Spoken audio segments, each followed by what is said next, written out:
Vous recherchez une école de référence pour une double formation universitaire et professionnelle de qualité? Voici l'opportunité à ne pas rater. L'École supérieure d'administration, d'économie, de journalisme et des métiers de l'audiovisuel ESAE vous offre des programmes d'enseignement en licence et en master orientés vers l'emploi qui font d'elle une référence à travers les filières de l'administration générale et territoriale, l'administration du travail et de la sécurité sociale, droit, diplomatie et relations internationales, administration hospitalière, universitaire et intendance, journalisme et métiers de l'audiovisuel et toutes les filières des sciences de gestion. Une seule adresse, www.esae.bj.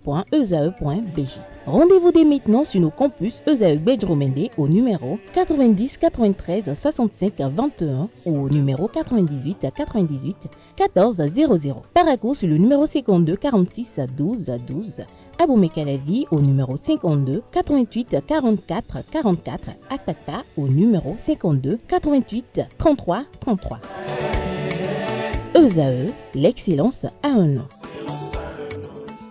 Aneldo, bonjour à nouveau. Bonjour à nouveau, Abdelkader Achirou. Une délégation de la FIFA a été reçue en audience par le président de la République, Patrice Talon. Effectivement, Gelson Fernandez, directeur des associations membres Afrique à la Fédération internationale de football association FIFA, était ce mardi 8 octobre 2024 au Palais de la Marina où il a été reçu par le président de la République, Patrice Talon, accompagné du secrétaire général de la Confédération africaine de football, Véron Mozengo Ouma. Le directeur est allé faire ses civilités au chef de l'État béninois. C'était pour lui une occasion de discuter avec le président Patrice Talon de l'évolution des projets de développement de football mis en œuvre par la fêtière de l'instance mondiale au Bénin. Était présent à l'audience le ministre des Sports Benoît Dato, le président de la Fédération béninoise de football, Mathurin Dechacus,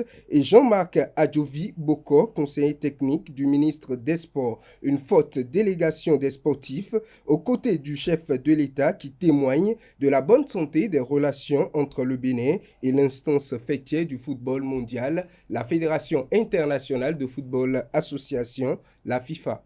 Tossin Ayegun est forfait pour la double confrontation face au Rwanda. L'équipe nationale du Bénin devra composer sans l'un de ses éléments clés. Tossin Ayegun contre le Rwanda lors de la double confrontation. L'attaquant qui évolue au FC Lorient en Ligue 2 française a été contraint de déclarer forfait en raison d'une blessure à la cuisse. Cette absence confirmée pour des raisons de santé représente un coup dur pour les Guépards qui comptaient sur son dynamisme et son efficacité offensive. Le Bénin fait appel à ses anciennes gloires pour se donner des chances de réussir. Toujours dans le cadre de la double confrontation face au Rwanda, comptant pour les 3e et 4e journées des éliminatoires de la Coupe d'Afrique des Nations 2025, le Bénin adopte une nouvelle approche basée sur la gestion participative de ses équipes nationales. Le ministre des Sports Benoît Dato a pris l'initiative d'inviter 2 anciens internationaux, Mouritala Ogoubiyi et Théodore Aronsou, à accompagner les Guépards lors de leur déplacement à Abidjan et à Kigali. Cette démarche a pour objectif de renforcer la cohésion et d'apporter aux joueurs actuelle, l'expérience et le soutien de ces figures emblématiques du football national. Le Bénin se prépare à affronter le Rwanda en double confrontation avec un premier match prévu pour le 11 octobre 2024 à Abidjan et le second pour le 15 octobre à Kigali.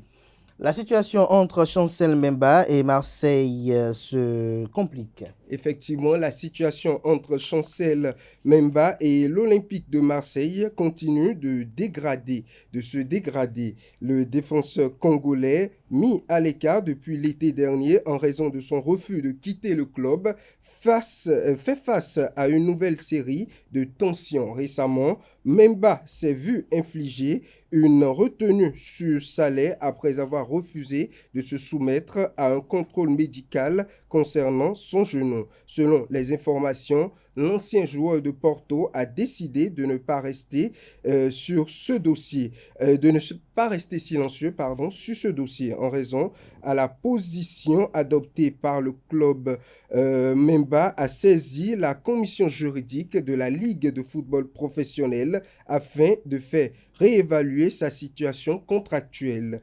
Cette démarche place la direction marseillaise dans une situation délicate relevant une fracture croissante entre le joueur et son club. Le contrat de Memba court jusqu'en juin prochain, mais l'issue de cette affaire reste encore incertaine.